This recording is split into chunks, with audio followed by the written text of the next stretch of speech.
ഇന്ന് നാം വായിച്ചു കേട്ടതായ വിശുദ്ധ എവൻഗേലിയോൻ ഭാഗം വിശുദ്ധ മത്തായി ശ്ലീഹായുടെ സുവിശേഷം 2-ാം അധ്യായം 19 മുതൽ 23 വരെയുള്ളതായ വാക്യങ്ങളാണ്.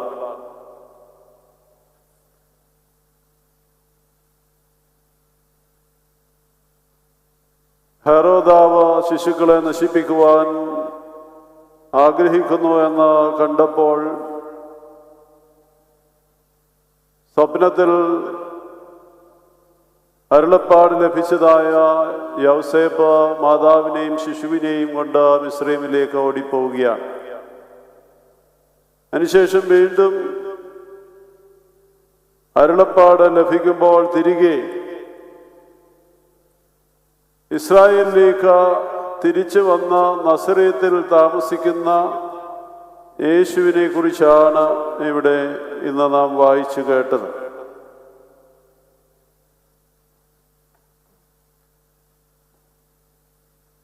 യേശു ക്രിസ്തുവിൻ്റെ ജനനത്തിൻ്റെ കാലമെല്ലാം നാം കാണുന്നതായ ഒരു പ്രത്യേകതയാണ് ഒരു തരത്തിലുള്ളതായ അരക്ഷിതാവസ്ഥ. അത് യേശു തമ്പുരാന്റെ ജനനത്തിൽ മാത്രമല്ല, ജീവിതാവസാനം വരെയും ഈ അരക്ഷിതാവസ്ഥ യേശുവിനോട് കൂടെ ഉണ്ടായിരുന്നു. ജനിക്കുവാനായ ഒരു ഇടമില്ലാതെ മാതാപിതാക്കള് സ്ഥലമന്വേഷിച്ച് നടക്കുന്നതും, പിന്നീട് പുലിത്തൊഴുത്തിൽ കല്ലിടാവിൽ പ്രസവിച്ച പുലിത്തൊഴുത്തിൽ കെടുത്തുന്നതായ ശിശുവിനെയും ഒക്കെ നമ്മൾ കാണുന്നുണ്ട്. പിന്നീട് ഈ ശിശുവിനെ വധിക്കുവാനായി ഹെരോദാവ് ആഗ്രഹിക്കുമ്പോൾ അവിടെ നിന്ന് ഓടിപ്പോവുകയാണ്. പരദേശിയായി മിസ്രൈമിൽ പാർക്കുകയാണ്. വീണ്ടും സ്വന്തം പട്ടണത്തിലേക്ക് വരുവാനായിട്ട്, ബേത്ലഹേമിലേക്ക് വരുവാനായിട്ട് സാധിക്കാതെ നസറേത്തിലേക്ക് പോവുകയാണ്. യേശു തമ്പുരാൻ തന്റെ പരസ്യ ശുശ്രൂഷയുടെ കാലത്ത് പറയുന്നുണ്ട്, മനുഷ്യപുത്രന് കുറുനരികൾക്ക് കുഴിയുണ്ട്, ആകാശത്തിലെ പറവുകൾക്ക് കൂടുണ്ട്, മനുഷ്യപുത്രനോ തല ചായ്ക്കുവാൻ ഇടയില്ല. അവസാനം കൊണ്ടുവെക്കുന്നതും മറ്റുള്ളവരുടെ കല്ലറയിലാണ്. പ്രിയമുള്ളവരെ, ഒരു തരത്തിലുള്ളതായ റെഫ്യൂജി, അനാഥത്വത്തിൻ്റെ ഒരു അനുഭവമാണ് യേശു തമ്പുരാന്റെ ജീവിതത്തിൽ കാണുന്നത്. A period of a life of sojournment, a life of refugee. അങ്ങനെ ഉള്ളതായ ഒരു കാലഘട്ടത്തിൽ, ഒരു അനുഭവത്തിലാണ് യേശു തമ്പുരാൻ ജീവിക്കുന്നത്. നമ്മളൊക്കെ ഇന്ന് പലപ്പോഴും നമ്മുടെയൊക്കെ ജീവിതവും ഈ ഒരു തരത്തിലൊന്ന് കാണുവാനായിട്ട് സാധിച്ചാൽ നമ്മുടെ ജീവിതത്തിൽ വലിയ മാറ്റമുണ്ടാകും എന്ന് പറയുവാനായിട്ട് ആഗ്രഹിക്കുകയാണ്. നമ്മളൊക്കെ നമ്മുടെ വിചാരം, നമ്മൾ ഈ ലോകത്ത് എന്നേക്കുമായി ജീവിക്കുന്നവരാണ് എന്നുള്ളതായ ഒരു ബോധ്യത്തിലാണ് പലപ്പോഴും നമ്മുടെ പെരുമാറ്റങ്ങളൊക്കെ. എന്നാൽ നമ്മുടെ ജീവിതം വളരെ ചുരുക്കമാണെന്നും, നമ്മളൊരു പരദേശവാസത്തിലാണെന്നും, നമ്മളിവിടെ ഒരു അഭയാർത്ഥിയായിട്ടാണ് ഇവിടെ ആയിരിക്കുന്നതെന്നും ഉള്ളതായ ഒരു ബോധ്യം നമ്മുടെ ജീവിതത്തിൽ ഉണ്ടായാൽ നമ്മുടെ ജീവിതത്തിൽ കുറച്ചുകൂടെ താഴ്മയും വിനയവും ഒക്കെ ഉണ്ടാകുമെന്നാണ് എൻ്റെ ഒരു വലിയ ചിന്ത. ഇന്ന് ലോകമെല്ലാം ദേശീയവാദം, അതുപോലെ തന്നെ മതപരമായ സങ്കുചിത്വം, ഇങ്ങനെയുള്ളതായ പലതരത്തിലുള്ളതായ കാര്യങ്ങളിലൂടെയാണല്ലോ കടന്നു പോകുന്നത്. എൻ്റേത്, ഞാൻ മാത്രമാണ് വലിയവനെന്ന് ഒക്കെ ചിന്തിക്കുന്നതായ ഒരു കാലഘട്ടത്തിൽ നമ്മൾ ഈ യേശു തമ്പുരാന്റെ ജീവിത കാലം ഒന്ന് പരിശോധിച്ചാൽ ലോകത്തിൻ്റെയൊക്കെ നാഥനായവൻ, ലോകത്തെയൊക്കെ പോറ്റുന്നവൻ, ലോകത്തിൻ്റെ പരിരക്ഷകൻ, ലോകത്തിൻ്റെ സൃഷ്ടാവ്, അതിനെ നിയന്ത്രിക്കുന്നവൻ, അതിനെ ന്യായം വിധിക്കുന്നവൻ, അവനൊരു അനാഥനെ പോലെ, അവനൊരു പരദേശിയെ പോലെ, അവനൊരു അഭയാർത്ഥിയെ പോലെ ലോകം ചുറ്റി നടക്കുകയാണ്.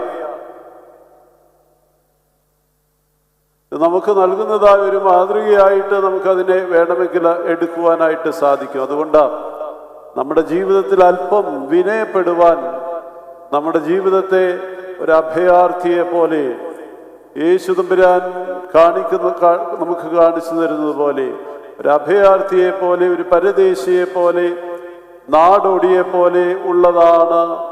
അല്ലെങ്കിൽ എൻ്റെ ജീവിതം ഇവിടെ താൽക്കാലികമാണ്. ആ ജീവിതം ആ ലോക ജീവിതത്തിൽ അല്ല, മറിച്ച് നിത്യമായ ജീവിതത്തിൻ്റെ അനുഭവത്തിലേക്കുള്ളതായ ഒരു യാത്രയിലേക്ക് എന്നെ മാറ്റുവാനായിട്ട് ഇടയാകണമെന്നുള്ളതായ ബോധ്യത്തിലേക്ക് നമ്മളെ കൊണ്ടുവരുവാനായിട്ട് കഴിയും.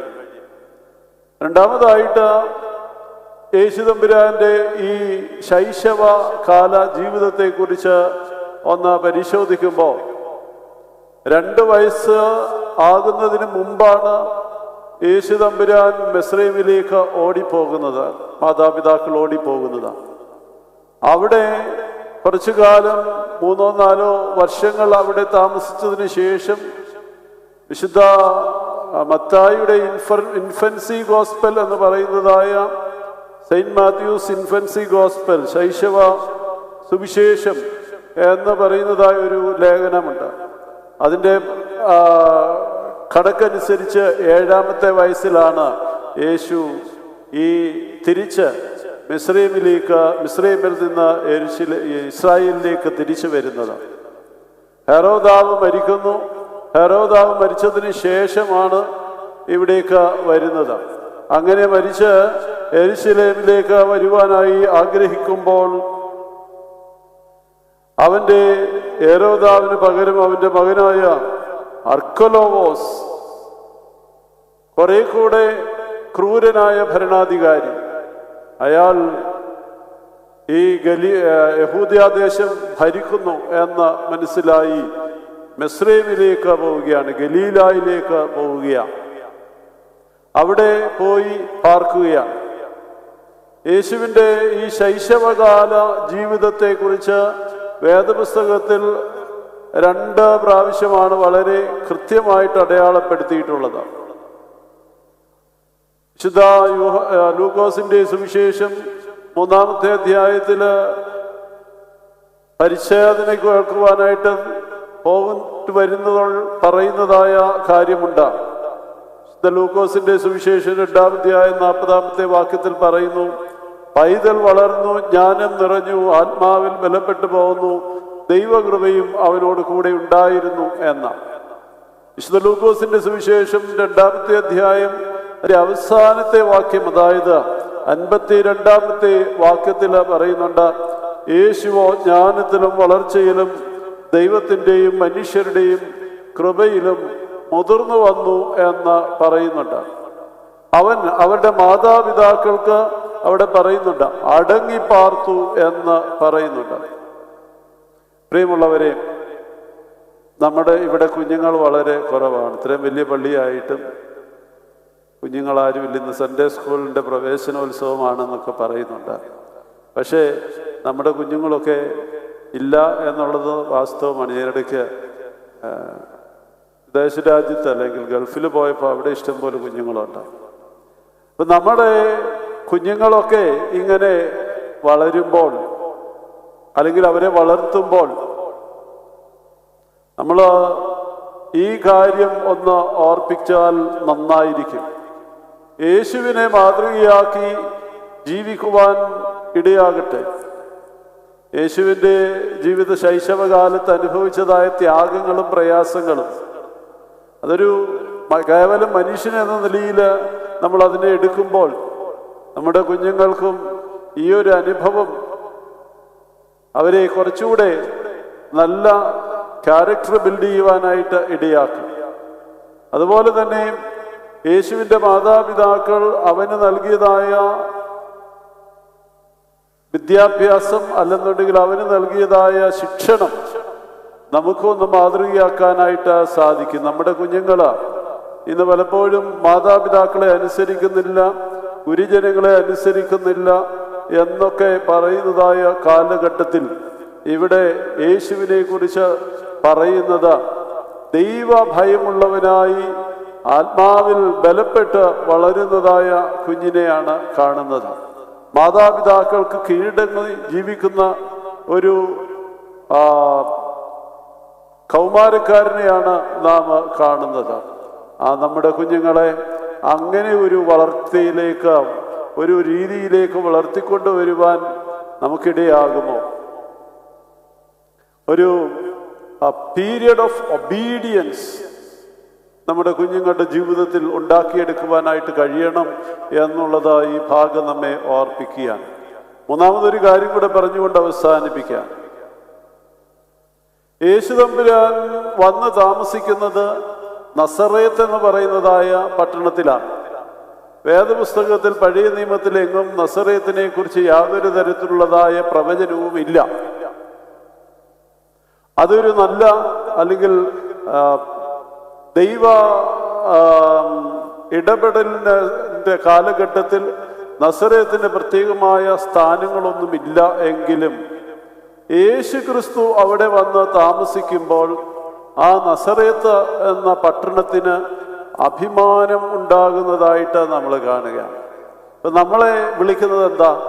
നമ്മളെ വിളിക്കുന്നത് നസറാണികൾ, നസറായൻ്റെ അനുഗാമികൾ എന്ന നിലയിൽ നസറാണികൾ എന്ന് നമ്മളെ വിളിക്കുന്നു. അപ്പൊ ഈ ലോകം മുഴുവനും നസറേത്തിന് ആ ഒരു പേരുണ്ടാകുവാനായിട്ടുള്ളതായ ഒരു കാരണം ഒരു മനുഷ്യൻ, ഒരു ദൈവ മനുഷ്യൻ അവിടെ ജീവിച്ചത് കൊണ്ടാണ്.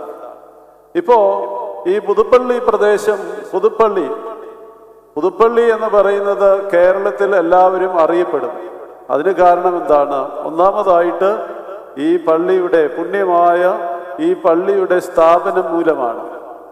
അപ്പം അതുകൊണ്ട് നമ്മളുടെ ഒക്കെ ഈ ചില ആളുകളുടെ വാസം, ചില ആളുകളുടെ ജീവിതം ഒരു നാടിനെ, ഒരു നഗരത്തെ, ഒരു ദേശത്തെ ഒക്കെ വ്യത്യസ്തമാക്കുന്ന അനുഭവത്തിലേക്ക് കൊണ്ടുവരുവാനായിട്ട് കഴിയും. നമ്മുടെ ഒക്കെ ജീവിതം മൂലം നമ്മുടെ കുടുംബത്തെ, നമ്മുടെ ദേശത്തെ, നമ്മൾ ഇടപെടുന്ന സ്ഥലത്തെ ഒക്കെ ഒന്ന് മാറ്റിയെടുക്കുവാനായിട്ട് കഴിയുമോ എന്നുള്ളത് നമ്മളൊന്ന് ചോദിക്കണം. നമ്മൾ ജീവിക്കുന്ന ഭവനം ഒരു പ്രേതാലയമാണോ, ഭ്രാന്താലയമാണോ, അത് വിശുദ്ധ സ്ഥലമാണോ എന്ന് നമ്മളൊന്ന് നോക്കണം. നമ്മൾ എങ്ങനെ ജീവിക്കുന്നു അതുപോലെ ആയിരിക്കും നമ്മളുടെ കൂടെയുള്ളതായ ആളുകളും എന്നുള്ളത് നാം മനസ്സിലാക്കുക. അതുകൊണ്ട് വിശുദ്ധിയിൽ ജീവിക്കുവാൻ, ദൈവാരാധനയിൽ ജീവിക്കുവാൻ, ദൈവാനുസരണത്തിൽ ജീവിക്കുവാൻ നമുക്കൊക്കെ ഇടയാകട്ടെ എന്ന് പ്രാർത്ഥിച്ചുകൊണ്ട് എൻ്റെ വാക്കുകളെ അവസാനിപ്പിക്കുകയാണ്.